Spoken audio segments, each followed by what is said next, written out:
Bienvenidos a Conecta con la provincia.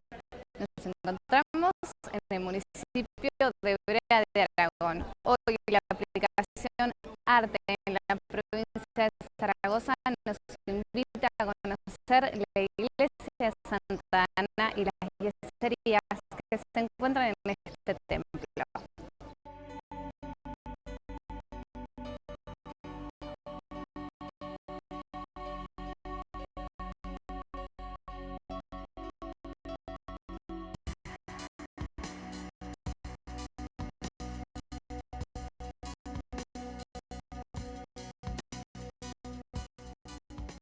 En el casco urbano del municipio de Brea de Aragón destaca la iglesia de Santa Ana. Sería en manos del Cabildo del Pilar de Zaragoza en el siglo XIV cuando se comenzaría a construir este templo. Entonces la idea radicaba en que fuese un edificio de base gótica y con una bóveda de crucería. Sin embargo, las obras se paralizaron durante más de 250 años. Cuando se retoman, el diseño primitivo se ve modificado. El estilo de la época introduciría en la iglesia las actuales yeserías barroco mudéjares que la adornan, obra del arquitecto Juan de Marca. Bueno, las primeras obras no sabemos, simplemente sabemos que el Cabildo del Pilar es quien encarga las obras.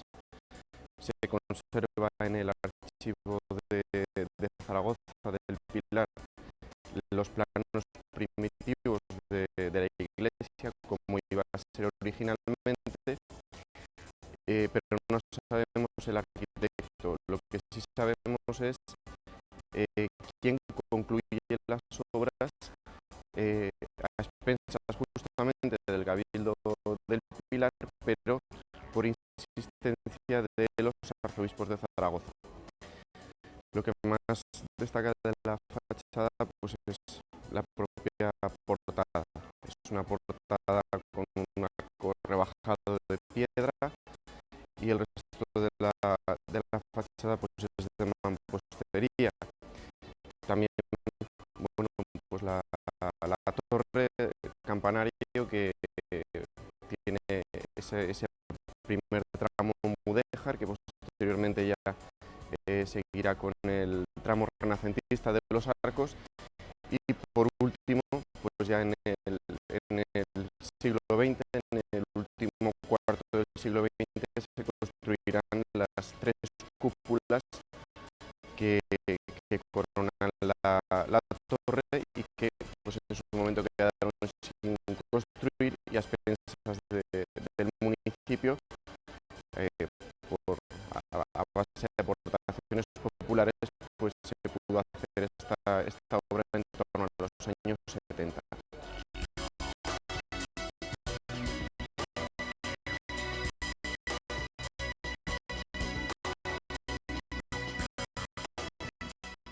El estado de buena conservación del edificio en su fachada exterior, tejado, muros, como así también en su interior, en las decoraciones de yeserías, permiten que a día de hoy, al ingresar en el templo, podamos disfrutar y admirar gran parte de su estructura primigenia, como así también diversos bienes muebles.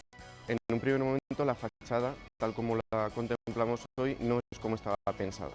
Es decir, la fachada, la parte que correspondería al tejado sería bastante más elevada, puesto que la bóveda que iba a cubrir la iglesia iba a ser bastante más alta, porque iba a ser una bóveda de crucería. Cuando Juan de Marca retoma las obras en el siglo XVII, lo que hace es hacer una bóveda de cañón, por lo tanto con una altura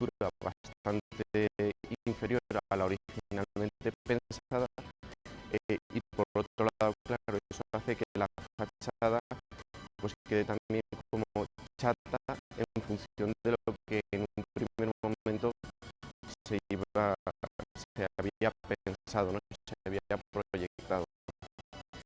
Por eso la torre tampoco se llega a terminar, porque en un primer momento el concluir la torre tal como se había pensado, una torre mudéjar con su chapitel en forma de cono invertido, pues se habría hecho mucho más desproporcionada todavía la fachada con respecto a la torre. Por eso se deja la torre mocha hasta que, como digo, en el siglo XX pues se retoman las obras y se remata pues, de una forma diferente.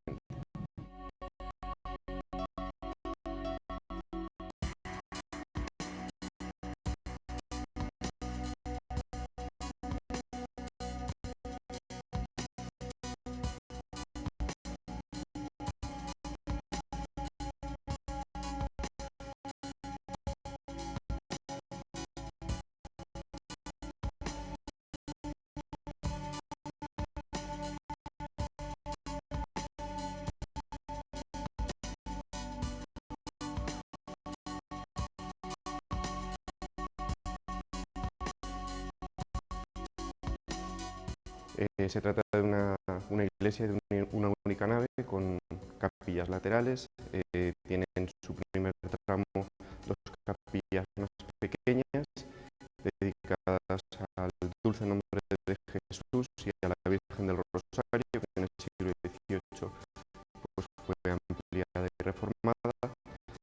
Después tenemos otras dos grandes capillas que se estarían dedicadas al Santo Cristo y la otra a la Inmaculada, que en su momento fue a puerta de acceso de la iglesia también por un lateral, puesto que en el lateral estaba el cementerio. Y luego tenemos otras cuatro capillas que corresponderían a la partición de otras dos capillas igualmente grandes, dos a cada lado. En una encontramos el retablo de San Ramón Nonato, en la otra capilla San José, y justo en la parte de enfrente tenemos la Divina Pastora y la pila de bautismo que se encuentra bajo el balconcillo que alberga el órgano, que es obra de José de Sesma del siglo XVII. Pues es una iglesia típicamente de orden gótico, al menos en planta, con el ábside en primer momento está pensado hacerlo poligonal, soportado sobre trompas. Lo que pasa es que al final con la reforma barroca pues queda en un ábside totalmente plano.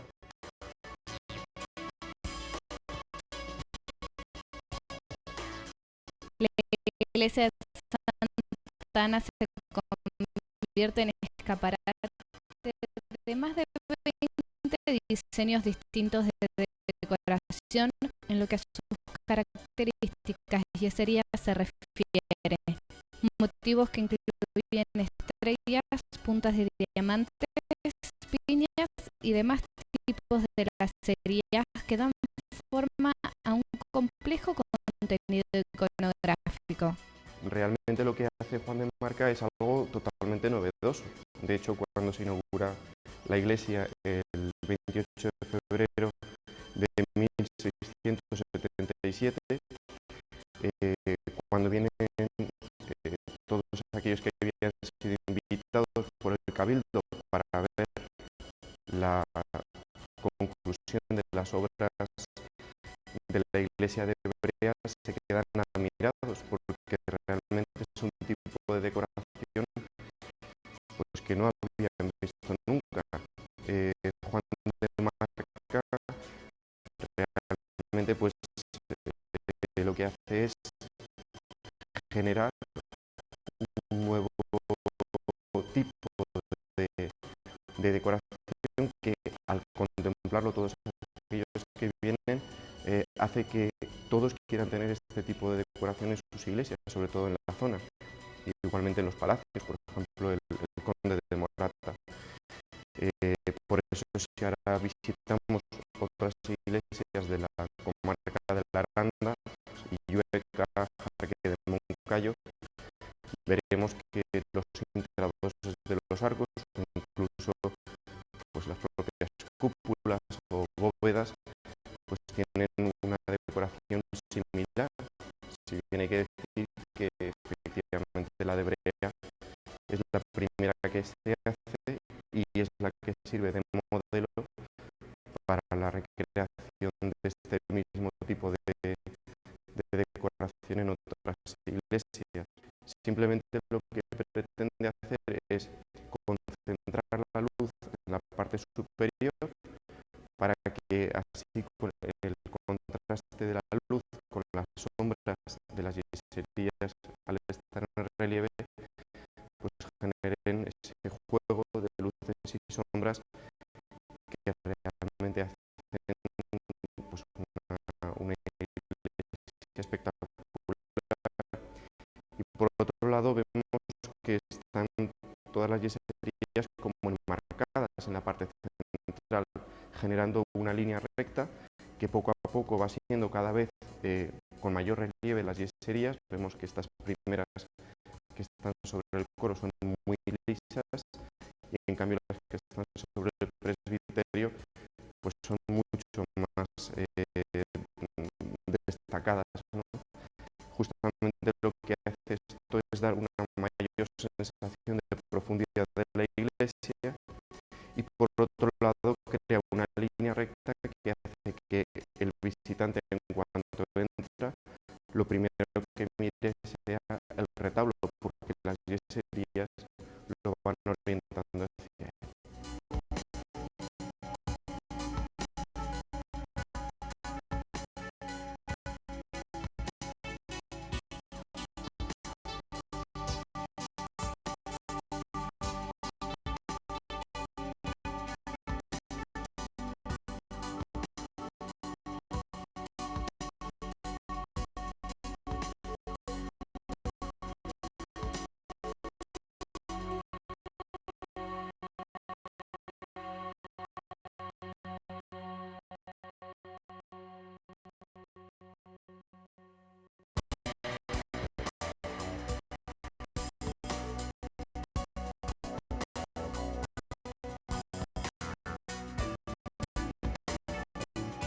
En el templo destaca además el retablo mayor, obra de Pedro de Armendia, que realizaría también el retablo de la Virgen del Rosario, que actualmente se encuentra en la Basílica del Pilar. Este retablo pues lo hace con fundamentalmente tres intenciones. Primero, dedicar en la calle central a las dos advocaciones principales. En primer lugar, Santa Ana por la Virgen y el Niño, que es la titular de la parroquia. Justo encima, la avenida de la Virgen del Pilar, que es, bueno, pues por así decirlo, la marca, el santo y seña del Cabildo del Pilar. Y luego en las dos calles laterales, las cuatro imágenes que aparecen, pues son santos que tienen que ver con la diócesis de Zaragoza, porque hasta el año 1956 Brea de Aragón era diócesis de Zaragoza, actualmente es de la zona. Representan a San Vicente y a San Lorenzo en la parte inferior, los dos diáconos, y en la parte superior a San Braulio y a San Valero. Y coronándolo todo, pues como es habitual, aparece el Calvario y en el frontón último de arriba aparece el Padre Eterno.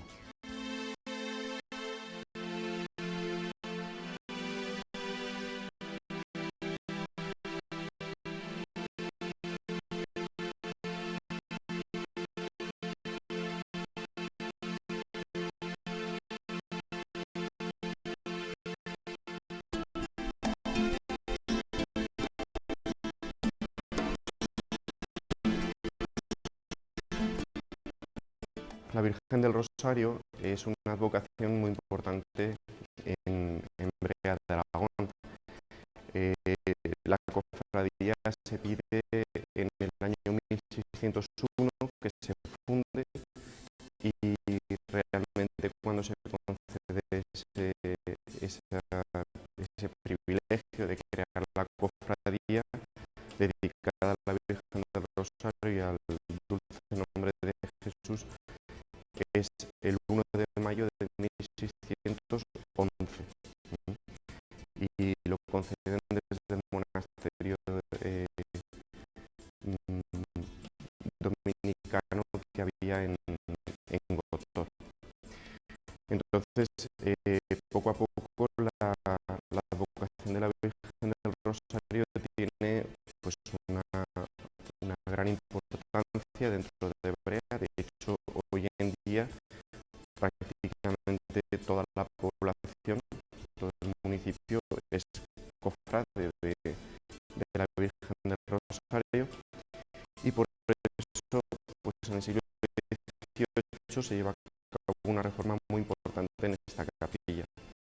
En primer lugar, lo que se hace es profundizarla, es decir, hacerla bastante más profunda que el resto de capillas, y se coloca sobre ella, se cierra con una cúpula con tambor y con linterna. Y en los laterales pues se colocan dos cuadros regalados por un donante, en pago, por así decirlo, por un favor que le había concedido la Virgen del Rosario, que ocupan toda la fachada, y posteriormente se construye el retablo de la Virgen del Rosario, dedicado pues a esta advocación mariana. En la parte superior aparece San José, y en la parte inferior aparece una hornacina que se hizo en el siglo XIX con la imagen actual que se venera de la Virgen del Rosario.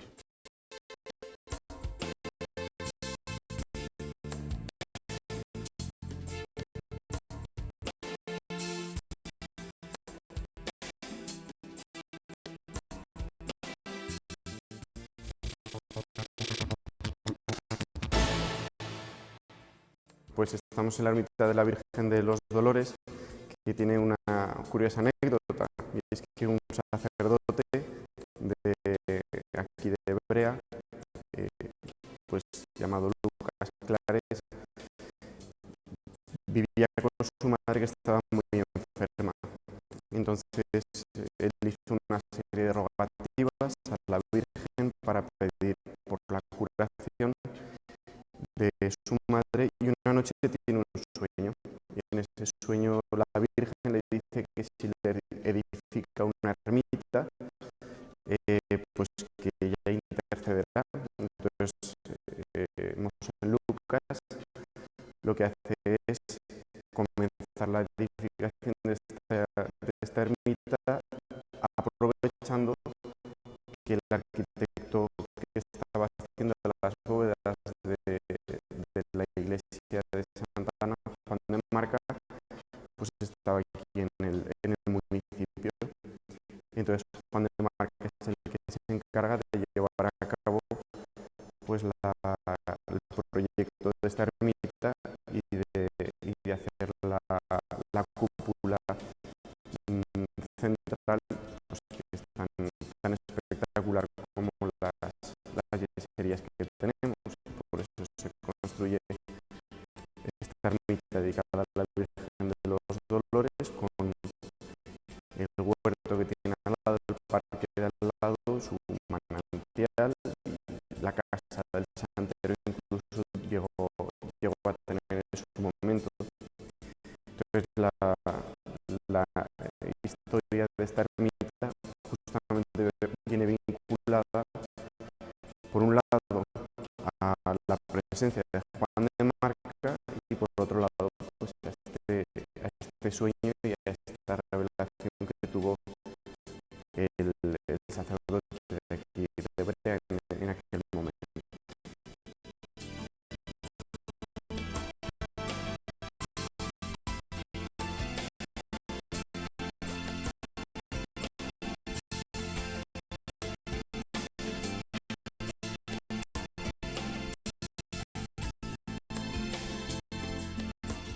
Hasta aquí nuestro programa de hoy desde Brea de Aragón. Ahora les dejamos con las noticias más destacadas de la Diputación Provincial de Zaragoza. Nos volvemos a encontrar el próximo miércoles.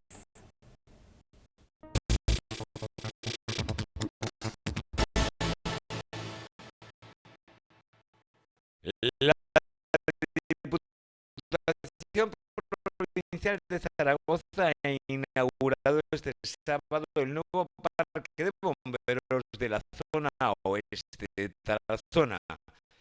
Esta instalación dará servicio a casi 23.000 personas. La obra ha supuesto una inversión de 2 millones de euros y el nuevo parque atenderá a unas 25 localidades. La realidad de una población de asistencia de más de 22.000 personas, de 25 localidades, la presencia de una zona de protección natural como es toda la zona de la Ibérica, el hecho de tener que colaborar también con otras comunidades autónomas en momentos determinados, como es la Comunidad Autónoma de Navarra, con la Comunidad Foral de Navarra, con Castilla y León o con Rioja, y la necesidad evidentemente de dar respuesta rápida, pues yo creo que nos planteásemos la posibilidad de construir el parque y hoy es una realidad. Este parque incluye además un espacio destinado a la formación de los bomberos de la institución provincial. Bueno, sí, el parque también se destinó, en principio se proyectó para que pudiese acogerse prácticas y también que fuese un centro de formación. Y en ese sentido, pues acogerá la formación de los bomberos que tiene la institución provincial. También si otros cuerpos de bomberos pues quisiesen efectuar prácticas, no estamos cerrados a ellos, y a la vez pues tendrás aulas de formación y habitaciones donde poder dormir. El nuevo parque se divide en dos zonas, la ocupada por la edificación y la del campo de maniobras. El edificio consta de dos áreas distribuidas para cumplir las funciones propias de una instalación de estas características. La Diputación Provincial de Zaragoza apuesta por la divulgación de la segunda parte del Quijote y su relación con Aragón, cuando se cumplen 400 años de este clásico de la literatura española. Con el fin de darlo a conocer, la institución ha programado dos conciertos, una exposición itinerante y la publicación de un cómic para escolares de primero de ESO. El programa se ha desarrollado con el objetivo de invitar al conocimiento de la obra clave de Cervantes, El Quijote, cuya lectura estamos seguros que incluso nos hará mejores a todos nosotros. El cómic, del que se han publicado 4.000 ejemplares, tiene 32 páginas y consta de 14 láminas con texto ilustrado y un dibujo. Por otra parte, la exposición itinerante hará un recorrido por el trabajo editorial que ha generado este clásico y llegará a 122 municipios de la provincia. La exposición estará integrada por 9 paneles explicativos y por 30 obras originales seleccionadas en las que se realiza un recorrido por el trabajo editorial que ha ido generando la novela de Miguel Cervantes a lo largo de los siglos. Una obra como esta, plagada de pasajes oníricos, satíricos y muchas veces surrealistas, representó una valiosa inspiración para ilustradores. El primero de estos conciertos será el 21 de marzo en el Palacio de Sástago de Zaragoza, mientras que el segundo tendrá lugar el 23 de abril en el Monasterio de Veruela. Ambas citas tendrán entrada gratuita.